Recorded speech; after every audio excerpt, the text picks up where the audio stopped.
What is going on, everybody? Super Yankee for Life here once again, bringing you guys my NBA season preview video for 2012-2013, and I gotta say, this is the most excited I've been watching the NBA for a long time. I think competitively, I think this might be one of the best years in a while. Although I do think, looking at this, looking at these seedings for the Eastern and Western Conference, the top seeds are quite obvious to most people, most if not all of them. But I think I'll just start off with who I think will be the MVP of the NBA, which I think it's pretty much almost set in stone. I think LeBron James will probably repeat as MVP. I think it would be cool if he were to average a triple-double, which would be very awesome. The first to do it since Oscar Robertson. I think he has a chance to do it. I think if he takes last year very if he has a more of a killer instinct. I think if LeBron had more of a killer instinct like an MJ or a Kobe, he could very well be the best basketball player of all time when it's all said and done. But until he does that, I just can't compare him to MJ or Kobe, which, to be honest, it's not really fair because he still has a lot of basketball left to be played. He's only been in the league for this is his 10th year in the league already. So he's got a lot of basketball left to be played. So he may end up with 4 or 5 titles, but I think for him to take it to that really special level with MJ and Kobe, he's gonna have to have that killer instinct, that mentality where it's the fourth quarter, team is either down by 4, trailing, or leading by a little bit and need to pull away. He's got to be that guy who says, hey, give me the ball, get the hell out of the way, let me do my thing. I mean, he's 6'10", I think roughly around there, 270 pounds. The dude moves like a 185-pound point guard, looks like a power forward. I mean, why wouldn't you want to take it to the hole every time, or almost every time, instead of taking 18, 20-foot jumpers? But that's just my personal opinion. But anyway, this was supposed to be a season prediction video, and I ended up started talking about LeBron James, but past minute or two. But as I was saying, let's start in the Eastern Conference, who I think will be in the playoffs 1 through 8. First seed, Miami. I think that's pretty much set in stone.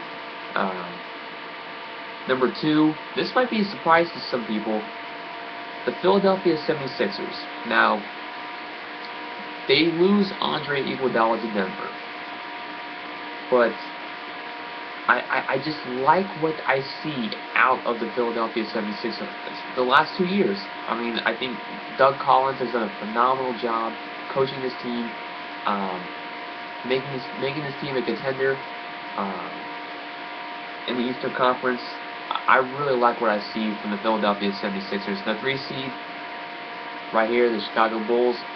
I know Derrick Rose will be out for a majority of the year, but defensively, this is still an elite defensive team, and I think this will be a good opportunity for someone other than Derrick Rose to step up and be the main scorer on the team besides Derrick Rose. Maybe this is Carlos Boozer's time to, average 20 to 25 a game, average 10 boards, be that guy, and to carry the load for Derrick Rose, who won't be playing for a majority of the year. Defensively, still as good as it gets. 4 seed, the Brooklyn Nets. Yeah, the Brooklyn Nets. I really like the direction the team's going with the new city, new state, new arena. I think they re-signed Darren Williams. They still have I really like what I see from the Brooklyn Nets. I think they will really surprise a lot of people this year. I think I might have it a little bit more higher than most people do, but I think the Nets will make the playoffs this year. The 5 seed, the Atlanta Hawks. I know this team has had some issues in the playoffs the last few years. They've had almost no trouble getting to the playoffs. It's doing something in the playoffs that's always been a pain in the ass for people to watch this team. But something about this year I really like out of the Atlanta Hawks. I like them as a 5 seed. I could see putting them down, further on the list in the seedings, but I think compared to some of these other teams, I think they're a little bit younger and just a little bit more better than some of these remaining teams. The 6 seed, you can't leave out the Boston Celtics, especially with Rajon Rondo, with the postseason that he had last year, especially in the Eastern Conference Finals, even in defeat. This guy was everything. I said LeBron James might be MVP.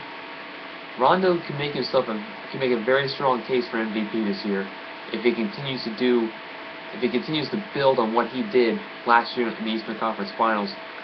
We know the guy can dish out assists. He can average 15 assists, almost 15 a game.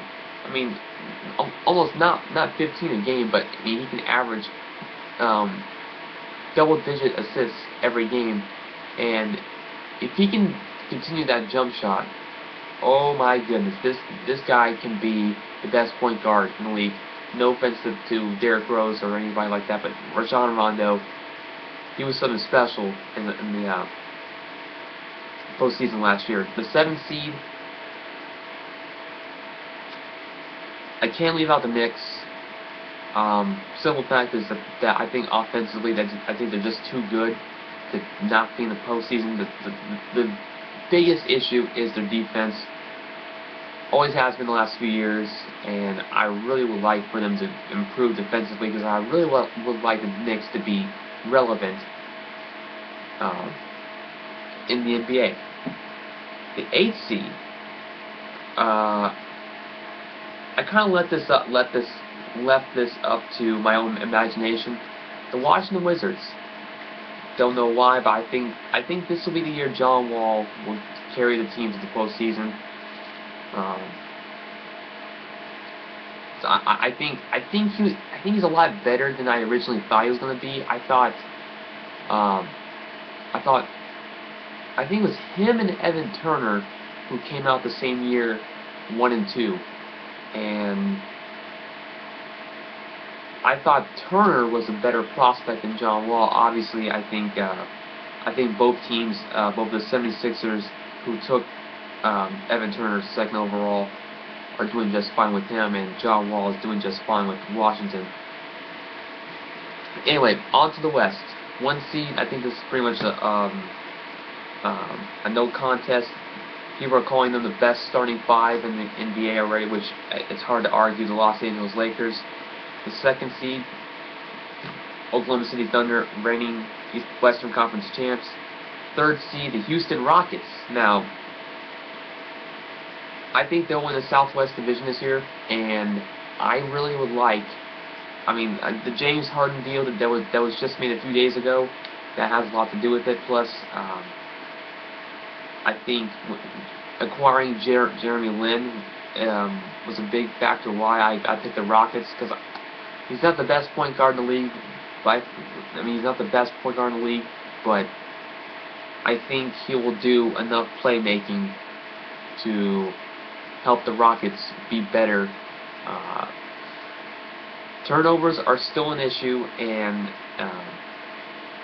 it's going to be interesting to see how he responds coming off a injury, which I don't think he played out at all during the postseason last year, and there was only playoff series against Miami.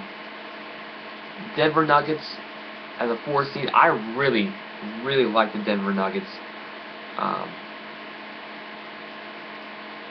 this year. Acquiring Andre Iguodala, they have Ty Lawson at point. I think they still have Gallinari, who was not very good at all in New York, but I think he has found a home in Denver. He's doing just fine. I really like the Denver Nuggets. Watch out for the Denver Nuggets. The 5 seed. 5 seed is the Clippers. I mean, of course, you can't leave out the Clippers. I think they really really have something to prove this year. Chris Paul coming back. Oh, I think he's coming back. I think so. Yeah. Still have Blake Griffin. I really like this. I think this team was a little bit too flashy at times last year. And I say at times, I say pretty much all the time. I think this team really needs to slow down and be a little more methodical with their offensive game. Because I think defensively they can still be fine. I mean,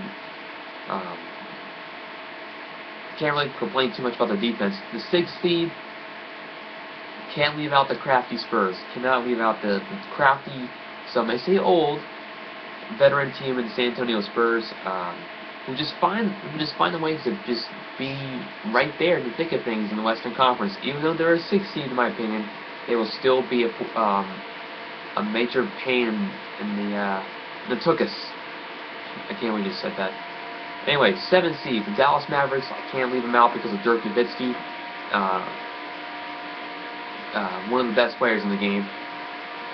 The 8th seed, I again left this up to my own imagination. I think something about the Portland Trail Blazers. I don't know why, but I think they might be a surprise contender to make the playoffs this year. I could have went with Memphis, but I just something about the Memphis Grizzlies that I think will be a letdown. I don't know why, but instead of just going by the matchups one by one, I'll just skip right to the Eastern Conference Finals and Western Conference Finals. I have the Heat. I have the top 2 seeds in each conference in the Eastern Conference Finals. I have the Heat and the 76ers, Lakers, and Thunder. In the conference finals, I have the Heat beating the 76ers in I would say like 6 games in the Eastern Conference Finals. I think the 76ers will give the Miami Heat all they can handle, quite frankly, and Miami, I think, will prevail in that. Lakers at the Thunder. I could have went Thunder in 7 games, but I think losing James Harden was a really big blow to the Thunder. I know they have Kevin Durant, one of the best players in the game. Serge Ibaka, beast in the middle. Russell Westbrook, awesome at the point, but I think the Lakers really benefited themselves by James Harden being traded to Houston instead of staying OKC. So I have the Heat and the Lakers in the finals, which everybody wants to see. Kind of went back and forth, but I think the Los Angeles Lakers, will hoist the NBA championship in a full 7-game series. I think the Lakers will hoist the Larry O'Brien Trophy. Anyway, those are my picks, or my season preview video / picks video. Disagree if you want to or not. Until next time, Super Geek for life. Signing off. Peace.